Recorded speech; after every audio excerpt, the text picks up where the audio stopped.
Focus 100 गुना बढ़ जाएगा। Buddha story on focus. किसी ने बड़ी कमाल की बात कही है कि पूरी दुनिया भी जीत सकते हैं संस्कार से और जीता हुआ भी हार सकते हैं अहंकार से। आप पढ़ रहे हैं मोटिवेशनल स्टोरी इन हिंदी और आज हम पढ़ेंगे और सुनेंगे एक छोटी सी कहानी। Motivational story in Hindi. बहुत समय पहले की बात है।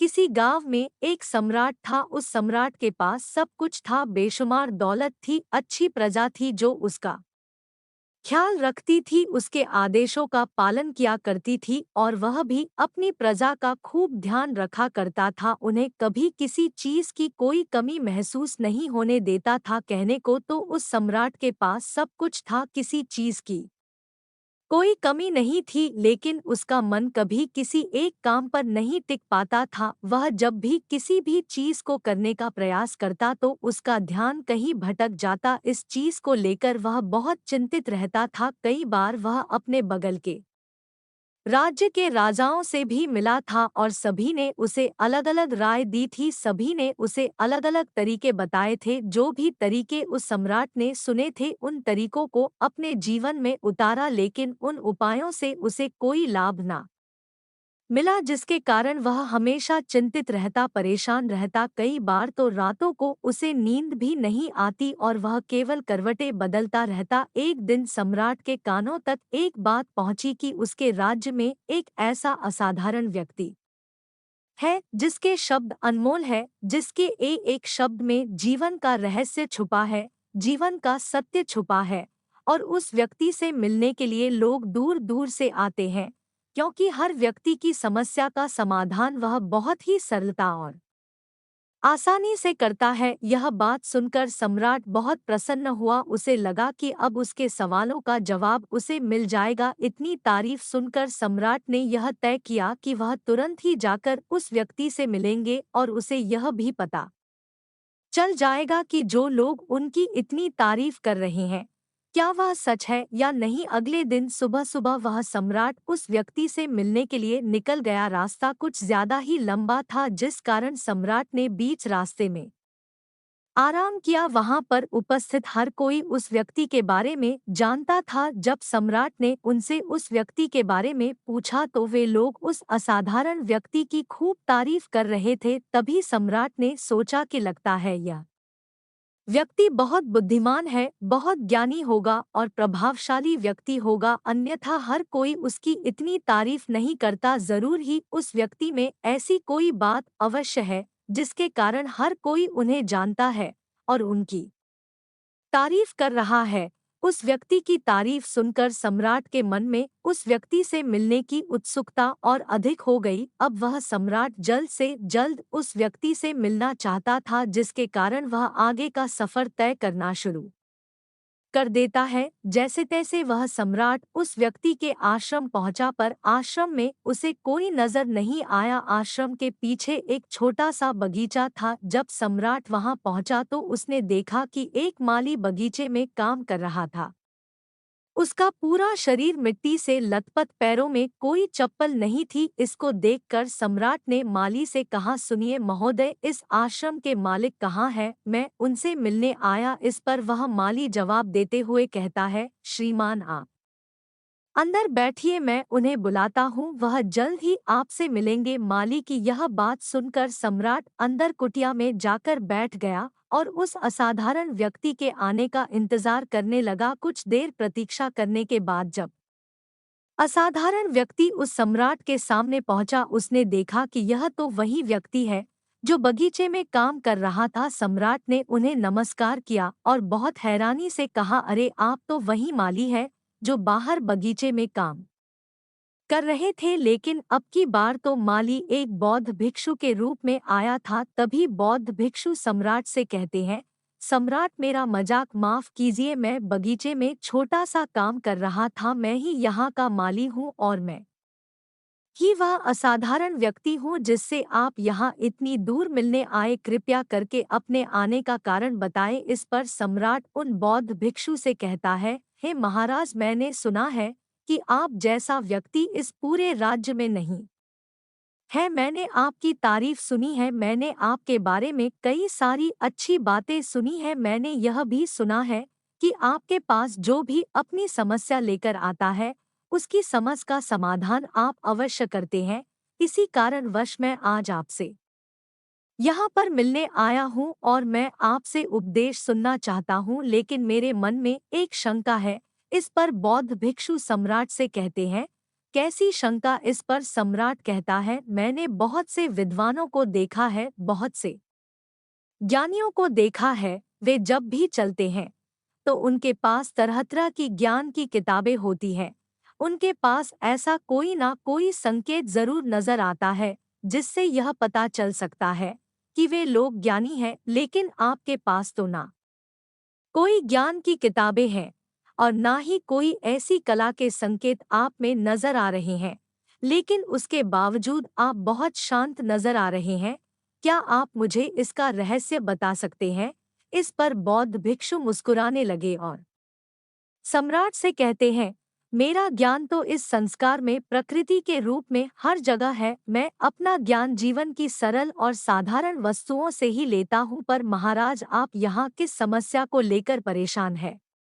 कृपया आप मुझे आपके यहाँ आने का कारण समझाएं। इस पर सम्राट कहते हैं, गुरुवर, मेरे यहाँ आने का कारण यह है कि मैं किसी भी काम को लेकर लंबे समय तक उसी कार्य पर अपना ध्यान नहीं लगा पाता। मैं कुछ ही देर में उस कार्य से भटक जाता हूँ। कृपया कर मुझे अपने इस समस्या का समाधान बताएं। मैं इस बात से काफी चिंतित हूँ। बौद्ध भिक्षु ने सम्राट की चिंता को समझकर कहा, महाराज, आपकी समस्या मुझे समझ आ गई है। आप जिस कार्य पर ध्यान नहीं लगा पा रहे उसके लिए मैं आपको एक उपाय बता सकता हूँ, लेकिन आज आपको देर हो चुकी है।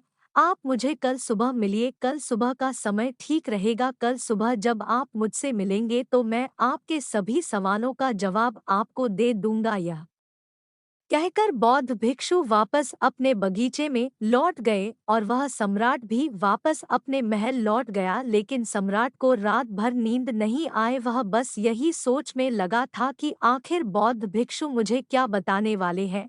वह तो मुझे एक साधारण से माली नजर आ रहे हैं, लेकिन जिस तरह से उनका मन शांत था, जिस तरह से वह शांत नजर आ रहे थे, यह बहुत आश्चर्य करने वाली बात है। रात भर सम्राट इन्हीं ख्यालों में खोया रहा। अगले दिन सुबह सूरज निकलने से ठीक पहले सम्राट उस आश्रम पर वापस पहुंचा। वहां पर बौद्ध भिक्षु पहले से ही उपस्थित थे। जैसे ही सम्राट वहां पहुंचा, उन बौद्ध भिक्षु ने एक पानी का छोटा सा जग उस सम्राट के हाथ में थमा हुए कहते हैं, इसे लीजिए और पौधों पर धीरे धीरे पानी डालिए। और ऐसा करते करते यह आपके सामने पूरे 15 पौधे हैं।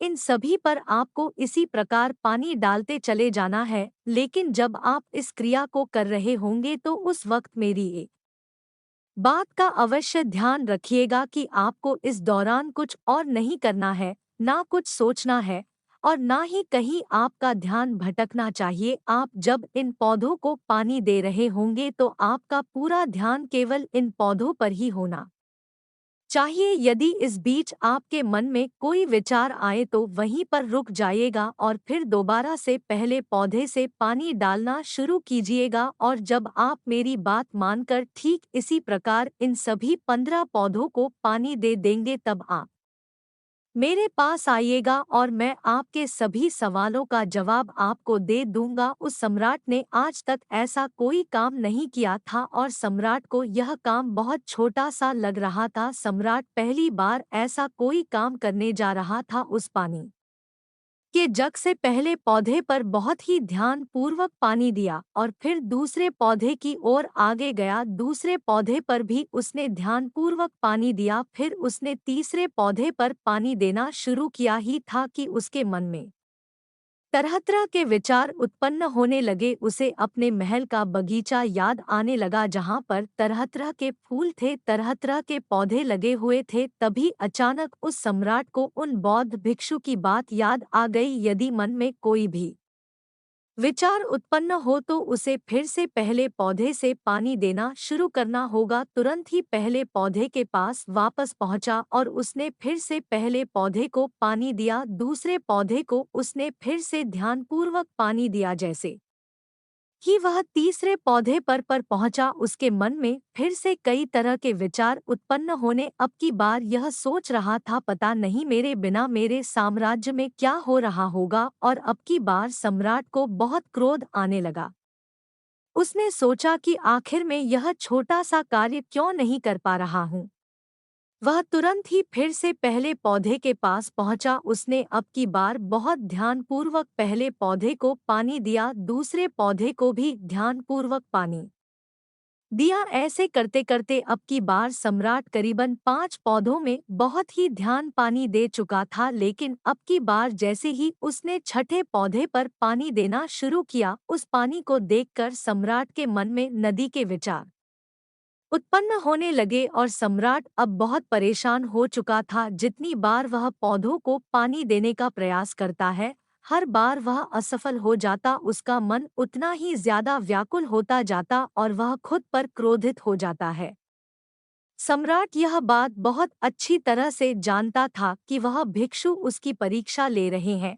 वह बहुत बुद्धिमान था, इस कारण उसने उन बौद्ध भिक्षु के सभी नियमों का पालन करना जरूरी समझा। सम्राट जितनी बार भी कोशिश करता है, हर बार वह असफल हो जाता। उसका मन उतना ही ज्यादा व्याकुल होता जाता है, हमेशा खुद को किसी ना किसी विचार में उलझा हुआ पाता। ऐसे ही करते करते सुबह से शाम का वक्त हो चुका था, लेकिन अब तक वह सम्राट पूरे 15 पौधों में पानी नहीं दे पाया था। जब बौद्ध भिक्षु लौटकर शाम को वापस आश्रम लौटे तो उन्होंने देखा कि वह सम्राट थक हार कर बैठा हुआ है और तरह तरह की बातों में उलझा हुआ है। तभी बौद्ध भिक्षु सम्राट के पास पहुंचे और कहने लगे, हे सम्राट, मैं तुम्हारी ईमानदारी से बहुत खुश हूँ। तुमने अपने कार्य को पूरे मन और लगन के साथ करने का पूरा प्रयास किया, इसलिए जो बात मैं तुम्हें बताने जा रहा हूँ उसे बहुत ही ध्यानपूर्वक सुनना और समझने का प्रयास करना। जब हमारा मन विचारों से खाली हो जाता है,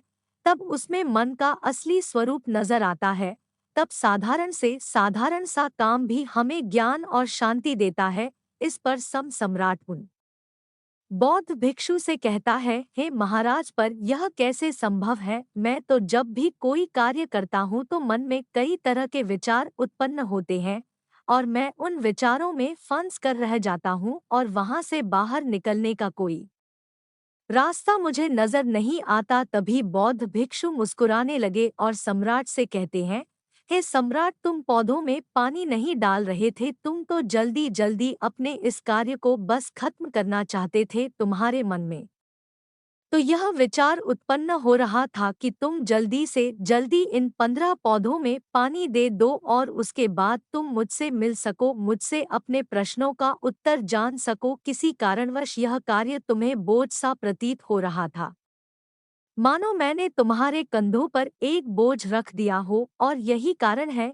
कि तुम अपने आप को इस पल में रोक नहीं पाए। जब हमारे सामने रखा हुआ कार्य बोझ लगता है तो हम उसे बस जैसे तैसे खत्म करना चाहते हैं और उस काम को करते समय हम अपना पूरा ध्यान उस कार्य पर नहीं दे पाते। किंतु अगर तुम इस पल के महत्व को समझ पाते, इसके महत्व को महत्व दे पाते और केवल पौधों और पानी पर ध्यान देते, तो तुम्हें कोई भी विचार परेशान नहीं कर पाते। इस पर सम्राट कहता है, हे महाराज, मुझे आपकी यह बात समझ में आ रही है कि मैं जल्दी जल्दी इस कार्य को खत्म करके आपसे मिलना चाहता था, जिस कारण मेरा मन इस कार्य में पूरी तरह से नहीं लग सका। लेकिन यह एक पल है जो हम जी रहे हैं, उस पल में रहना बहुत कठिन है। क्या मुझे इसके लिए कोई तपस्या या तप करना होगा? इस पर बौद्ध भिक्षु एक बार फिर मुस्कुराने लगे और सम्राट से कहते हैं, जिस शांत मन की तलाश तुम कर रहे हो, वह शांत मन तो पहले से ही मौजूद है, वह तो पहले से ही तुम्हारे भीतर है। इसके लिए तुम्हें कहीं भी जाने की कोई आवश्यकता नहीं है और ना ही तुम्हें कहीं शांत जगह जाने की आवश्यकता है। इसके लिए कुछ जरूरी है तो वह है अपनी सांसों पर ध्यान देना, इसलिए अपनी सांसों पर ध्यान देना सीखो। हम किस तरह से सांसें ले रहे हैं और किस तरह से त्याग रहे हैं, इस बात को देखने और समझने का प्रयास करें, तब तुम्हें यह समझ में आ जाएगा कि तुम्हारा शांत मन तो तुम्हारी सांसों के साथ ही बना हुआ है।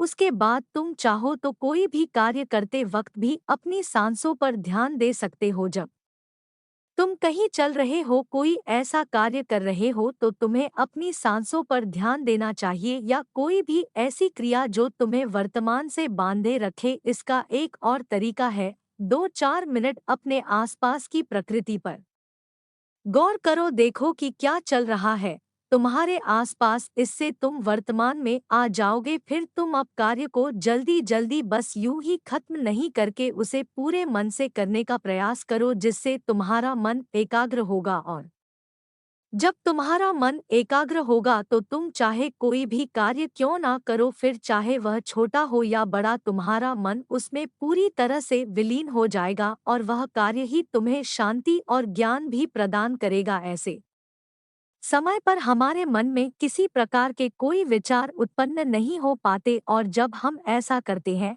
तो कर्ता और कर्म एक हो जाते हैं और हमारे भीतर की जो शांति है वह प्रकट होने लगती है। हम उसमें मग्न हो जाते हैं। इसे तुम चाहे तो आनंद कह सकते हो या फिर वर्तमान में जीना कह सकते हो, और यह अवस्था सरलता से प्राप्त भी कर सकते हो। बस तुम्हें केवल अभ्यास करना होगा। बौद्ध भिक्षु सम्राट से कहते हैं, जो मन मुश्किलों में शांत रहता है, मुश्किलों से भागता नहीं है, केवल सचेत रहता है, वह मन हर परेशानी को पार कर सकता है, हर दुविधा से बाहर निकल सकता है। सम्राट को उन बौद्ध भिक्षु की यह सारी बातें समझ में आ चुकी थी। उसने उन बौद्ध भिक्षु को प्रणाम किया और वहां से वापस वह अपने राजमहल लौट आया। उसने अपनी सांसों पर ध्यान देना शुरू किया और धीरे धीरे इस निरंतर अभ्यास के कारण वह अपने हर कार्य को ध्यान और मन लगाकर किया करता था, जिससे उसे असीम शांति मिलती थी और वह छोटे छोटे कार्यों से भी ज्ञान प्राप्त कर लेता था। इसलिए दोस्तों, कभी किसी कार्य को बोझ मानकर मत कीजिए, क्योंकि यदि आप उसे बोझ मानेंगे तो जल्दी उसे आप अपने ऊपर से उतारने का प्रयास करेंगे, अर्थात उसे जल्दी जल्दी खत्म करने का प्रयास करेंगे। लेकिन इस प्रयास के दौरान आप जो भी कार्य करेंगे वह पूरे मन और लगन से नहीं हो पाएगा, और ऐसे में आप उस कार्य को जो अंजाम देना चाहते हैं, हो सकता है कि आप उसे अंजाम भी ना दे सके, और इसी कारणवश आपके मन में तनाव भी पैदा हो जाता है। हम चिंतित रहने लगते हैं, परेशान रहने लगते हैं, क्योंकि जो अंजाम हम उस कार्य को देना चाहते थे, अंजाम हम उस कार्य को ना दे सके। और हम में से अधिकांश लोग यही गलतियां करते हैं। जब उन्हें कोई कार्य सौंपा जाता है तो वह उस कार्य को करने का प्रयास तो करते हैं, लेकिन वह चाहते हैं कि वह कार्य कितनी जल्दी खत्म हो जाए, और वह उस कार्य को करते वक्त अपने आप को वहां नहीं रख पाते, बल्कि उनका मन तो कहीं और ही भटकता रहता है, जिससे हमारा मन हम पर हावी होने लगता है, हमें तरह तरह के विचार दिखाता है और हम उन विचारों में डूबते चले जाते हैं।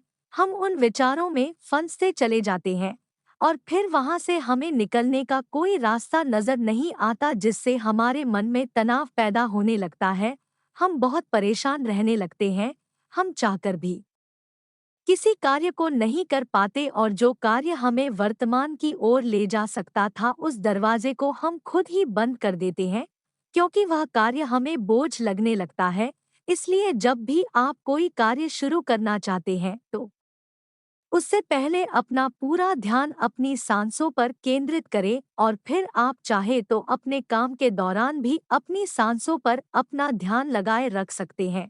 और यही सांस का जो ध्यान है, यह आपके काम के ध्यान में परिवर्तित हो जाएगा, और इस कार्य में जो भी कठिनाइयां उत्पन्न हो रही है उसे आप पल भर में सुलझा देंगे। फिर चाहे कैसी भी विपरीत परिस्थितियां आपके सामने क्यों ना आ जाए, आप उस कार्य को पूरे मन और लगन के साथ पूरा करके ही रहेंगे।